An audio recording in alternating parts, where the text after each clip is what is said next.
This stay at Taj Sawai Ranthambore was planned as a small celebration for my parents' anniversary, a slow break surrounded by nature, and I joined them because this felt like one of those places you just can't visit, you experience. From the moment you arrive, the setting immediately stands out. The resort is placed gently within its natural surroundings without trying to dominate the landscape.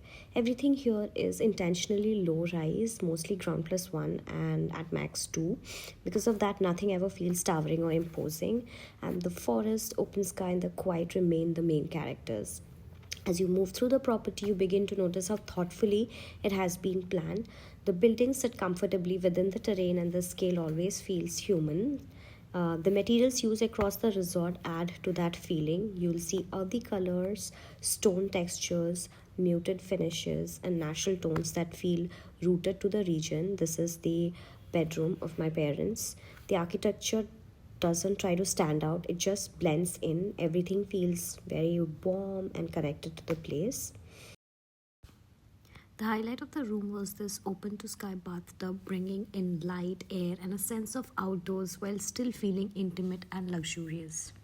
The interiors continue with raw grounded palette, wardrobes detailed with jute textures, a smooth concrete floor that adds a natural cooling character, and materials feel honest and very tactile. The bed, specially dressed for the anniversary, brought in a quiet sense of celebration, balancing simplicity and thoughtful detail. ये आगे देखो door force बंद किया है खोल के देख ले कैसा तीन कबूतर बनके तैयार है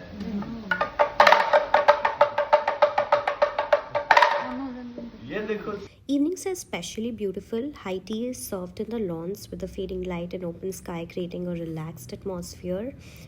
Um, what makes it even more special is how local culture is woven into these moments. There was hands-on activities like clay making, where you get to work with the raw materials in its natural form, and bangle making. This particular what you see here in the video is the bangle making. It's called lakh bangles. They're very common here, and the technique that is used is quite unique. I got the opportunity to make one for myself and ended up creating a beautiful bangle. It was a small experience, yet a very memorable one. The process begins with lac, a natural resin, which is gently heated over a flame until it becomes soft and pliable. This warm material is then carefully shaped by hand around a metal rod to form the bangle. While the lac is still warm, artisans smooth the edges and adjust the size, working quickly and precisely. Decorative elements like stones and metallic details are then pressed in by hand, making every bangle slightly different.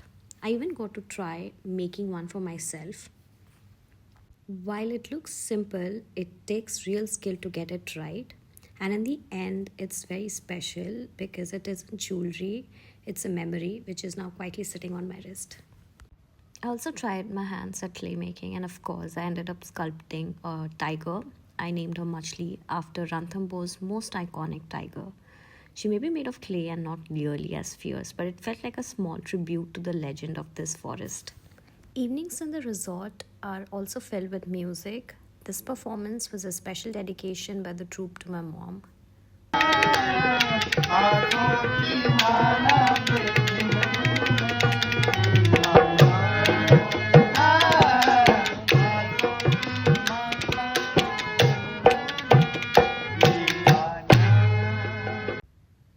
Spa was another highlight of this stay.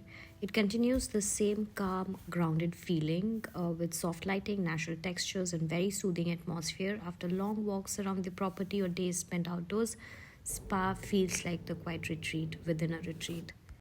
The next afternoon, we visited Ranthambore Fort, a sprawling hilltop fort that dominates the landscape of Ranthambore. From the fort, you can clearly see how the forest is divided into different zones: dense canopies, open clearings, and winding tracks stretching far into the distance.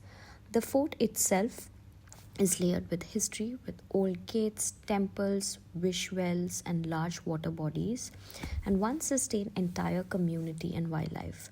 There's a lot of walking and many stone steps, so it's important to be prepared. Along the way, we stopped to give water to monkeys. from a water bottle, as you can see, and peacocks crossed our path freely, and the forest felt very much alive around us. What made the experience even more surreal was learning that just after 2 days, a tiger was sighted in the very same zone we walked through, a moment that was soon viral and that reminded us how close wilderness really is here. With this, we come to the end of this video. Thank you so much for watching.